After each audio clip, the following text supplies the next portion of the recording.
バイストンウェルの物語を覚えている者は幸せである。私たちはその記憶を記されて、この地上に生まれてきたにもかかわらず、思い出すことのできない性を持たされたから。それゆえに、ミ・フェラリオの語る次の物語を伝えよう。バイストンウェル戦記。バイストンウェルは人の心、魂の故郷である。死して肉体を離れた魂が再び地上界に生を受けるその日まで精神の浄化を行う場所として存在しているのだ。フェラリオ、コモン、ガローラン、それぞれに秩序、中立、混沌という魂の役割が与えられ、このバイストンウェルで生を受ける。彼らはそれぞれ定められた世界へと住み分けされ、終わりのない繰り返しを強いられており、永遠に発展しないこの世界では歴史という言葉すら意味を持たない。中立たるコモンは秩序と混沌両方の影響を受けて揺れ動いていたが、三世界を支配する方が極端な偏りを平行化する力として働き、世界を維持していた。だがいつの頃からかその方の力が弱まっていく。その結果、フェラリオの中にも混沌に見入られたものが現れ、ガローランはコモンの世界へと攻め込んだ。こうしてバイストンウェルは急速に混沌の方向へと傾いていく。コモンとガローランの間で狂獣を用いた激しい戦いが展開するも、これも次の時代の予兆にしか過ぎなかった。聖戦士伝説。バイストンウェルに伝わる聖戦士伝説。この世界が危機に直面した時、それを救済する聖戦士と呼ばれる存在が待望される。そして実際に聖戦士は現れ、この世界は幾度となく危機を乗り越えることができたという。これがこのバイストンウェルに広く流布されている聖戦士伝説である。この世界は地上に住む人々の想念によって支えられており、地上もまたこの世界を思いの発祥としているため、この世界におけるバランスの乱れは世界そのものの存在基盤を危うくする。そのためか、聖戦士とはこの世界に救済者として地上より召喚された者のことを指していた。また聖戦士はバイストンウェルで暮らす者たち以上の生命的な力を持っていたという。この聖戦士伝説に目をつけたのがあの国の地方領主ドレイクルフトである。この頃のバイストンウェルは各世界の境界結界が解かれつつあり、金を破ったフェラリオやガローランが生活の場に入り込んでいたことがその証拠であった。ある日ドレイクは上級妖精であるエフェラリオのシルキーマウとナックルビーを捕らえたことから地上人の召喚を夢見るようになった。上級妖精の持つオーラ力を使うことで地上とバイストンウェルをつなぐオーラロードを開くことが可能であると彼は考えたのであろう。動乱となれば親子も兄弟もない。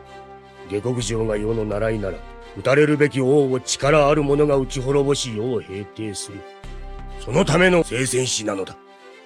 そしてドレイクのその考えが正しいことが証明されたのか、はたまたバイストンウェルの意思なのか、ついに一人の地上人を召喚することに成功する。その地上人の名はショットウェポンといった。オーラマシンの誕生。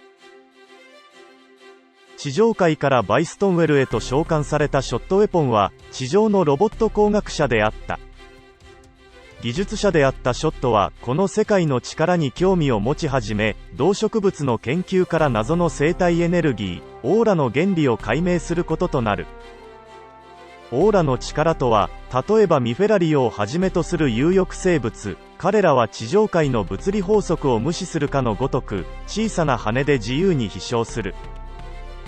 また飛翔能力を有する巨獣はオーラを吸収し推進力へと転換する、まさに生物的オーラエンジンのようなものを有していた。ショットはその飛行の際に生じる輪のような輝きを持つ光の粒子を見て生体エネルギーの存在を直感したのだ。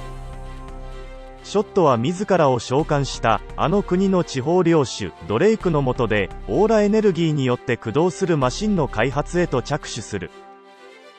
そして苦労の末、ついにオーラマシン第1号ピグシーを完成させた。中性程度の文化しか持たないこの世界でピグシーを初めて見たドレイクらは奇跡の技だと驚嘆の声を上げたという。続いて飛行オーラマシンのグライウィング、初の軍用オーラマシン、泥を開発する。ショットウェポン様が開発してくださった機械だ。この世界を支えるオーラの力を吸い込んで空を飛ぶ。この世界の生物の仕掛けと地上の技術を結びつけたのがショットウェポン様だ。そしてついにショットの念願であった人型オーラマシン、オーラバトラーの開発に成功した。このオーラバトラーの開発は後々バイストンウェル全体を巻き込むオーラマシン戦争へと発展していくのである。ガローランの出没。ショットがバイストンウェルへと召喚された時期、あの国にはガローランが出没し始め、多くの村が襲われた。ドレイクの領地も例外ではなく、神出鬼没のガローランの集団に対して十分な自衛がなかったのである。ショットがオーラマシンを開発したことで、こういったガロウランに対処可能となっていくが、オーラボムの泥でさえ、ガロウランの飼いならす、高速で飛行し火炎をまき散らす狂獣には苦戦した。しかし、ショットの開発したオーラバトラーは狂獣さえも圧倒し、あの国へと侵入したガローランの勢力は一掃されることとなる。そしてドレイクは、あの国の国王、フラオンエルフにガローラン退治を報告するとともに、オーラバトラー、ゲドを献上した。痛く喜んだフラオン王は、ドレイクの領地を増やすとともに、多くの褒美を使わしたのである。貢ぎ物をしているうちは世の力を恐れている証拠よ。二人の地上人の召喚。オーラバトラーを完成させたショットであったが、人型の機体は泥などに比べて駆動するためのオーラエネルギー値が高いという問題を抱えていた。そのため搭乗者の候補に挙げられた顧問の機種の大半は振り落とされ、いずれオーラバトラーが量産されると搭乗者の不足が起こることは目に見えていた。そこでショットは2つの方法を考える。一つは搭乗者のオーラを機械的に増幅する装置の開発。そしてもう一つはオーラの力が顧問よりも強い地上人を召喚することである。どのみちオーラを増幅する機械の開発には地上人の技術者の助力が必要であると考えたショットはドレイクに再びオーラロードを開くことを依頼した。その結果2人の地上人が召喚される。1人は地上の技術者 Z ライト、そしてもう1人はアメリカ人の女学生マーベル・フローズンであった。Z はショットの開発したオーラマシンの力に共鳴し、オーラ増幅装置の回路製造へと着手。マーベルは訳も分からずテストパイロットとして協力することとなった。なおこの後マーベルを召喚したナックルビーはドレイクによって釈放されたが、シルキーマウはそのままドレイクの手元に置かれたままであった。私だってナックルビーにただ強制的にここに連れてこられただけで。ドレイク・ルフトの野望。オーラマシンの力を手に入れたことにより、いつの頃からかドレイクの中で一つの考えが芽生え始める。それはグ王とナダカイアの国王フラオンエルフよりこの国を奪うこと、さらにはそれをきっかけとし、このバイストンウェル全土を機械の力で手に入れるという壮大な野望であった。しかしこの頃になるとドレイクに対して不信の目を向ける者も増えてきていた。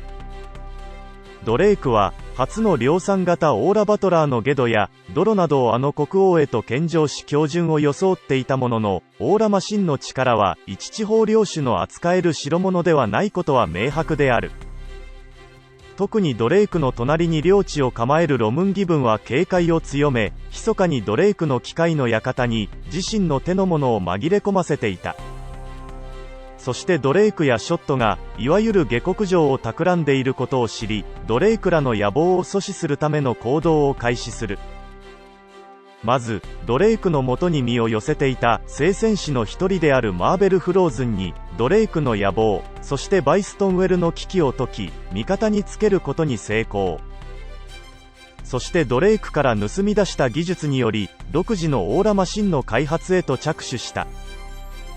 そうして完成したのがオーラマシン、ダーナオシート、オーラシップ、ゼラーナである。こうしてオーラマシンの力を使った両勢力による小競り合いが展開されていくこととなる。おとといもドレイク・ルフト様主催の討議会に義分家のものと思われるオーラシップとオーラバトラーが嫌がらせの攻撃を仕掛けてきた。あの事件の申し開きをお聞かせ願いたい。ダンバインの開発。オーラバトラーの開発に成功したショットはゲドに続くオーラバトラー、ドラムロを完成させる。ドラムロはまだ未完成ながらも急増のオーラ増幅器を搭載したことで搭乗者の疲労はある程度減り、機体の反応も向上していた。そのためかなりオーラの弱いコモンでもある程度乗りこなすことができたのである。またショットはドラムロを効率よく運用するためのウィングキャリバーのバラウとオーラシップのブルベガーを開発・建造した。ショットのオーラマシンに対する意欲はとどまることを知らず、さらなる新型機の開発へと着手する。そしてショットはゲドの直径にあたる実験機のダンバインを完成させた。このダンバインはドラムロの設計思想とは真逆に開発された機体で、機体の限界能力はドラムロとは比較にならないほど高かった。しかし操縦に必要とするオーラ力も高く、これを扱う人間は地上人、いわゆる聖戦士でなければならなかったのである。地上人のマーベルを失い、さらには技術者のショットや Z はそれほど高いオーラ力を持っていなかったため、ショットはドレイクにさらなる地上人の召喚を嘆願した。そしてドレイクはそれを承認、新たに3人の地上人が召喚されることとなる。その中に物語の主人公となるショーザマの姿があった。一体、ここは、どこなんだ？以上が聖戦士ダンバイン第0話の詳細である。当チャンネルでは様々なアニメに登場する機体解説動画やキャラクター解説動画をはじめ、企画動画など自称楽しい動画が目白押しです。ぜひ興味のある方は動画概要欄にある当チャンネルのリンクから好きな動画を探していただけると嬉しい限りです。最後に動画作成の励みになりますので、ぜひチャンネル登録と高評価をよろしくお願いいたします。それではまた別の動画でお会いしましょう。